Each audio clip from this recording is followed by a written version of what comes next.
Hello friend, का हम लेते हैं subject contemporary India and education.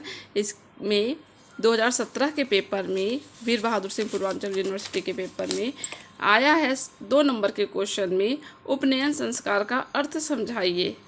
तो हम इसको कैसे लिखेंगे? उपनयन संस्कार, उपनयन संस्कार होता है, मैं इसके पहले ये बता देना चाहती हूँ कि वैदिक कालीन उपनयन संस्कार होता था। अब मैं चलती हूँ आगे। उपनयन संस्कार का अर्थ होता है समीप या पास ले जाना। समीप या पास ले जाना, किसके पास ले जाना ये आगे देखेंगे। गुरुकुल में प्रवेश के समय यज्ञोपवीत संस्कार होता था, यहीं से औपचारिक शिक्षा आरंभ होती थी।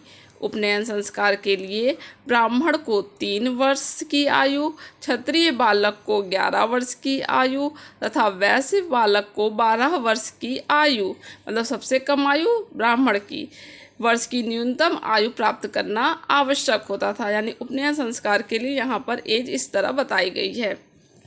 फिर आगे देखेंगे, शूद्र बालक हेतु उपनयन संस्कार का प्रावधान नहीं था। मतलब किसके लिए नहीं था?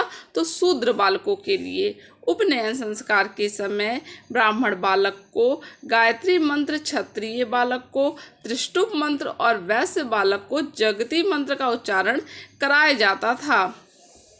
गुरुकुल में रहने वाले बालक को अंतेवासी या कुलवासी कहा जाता था।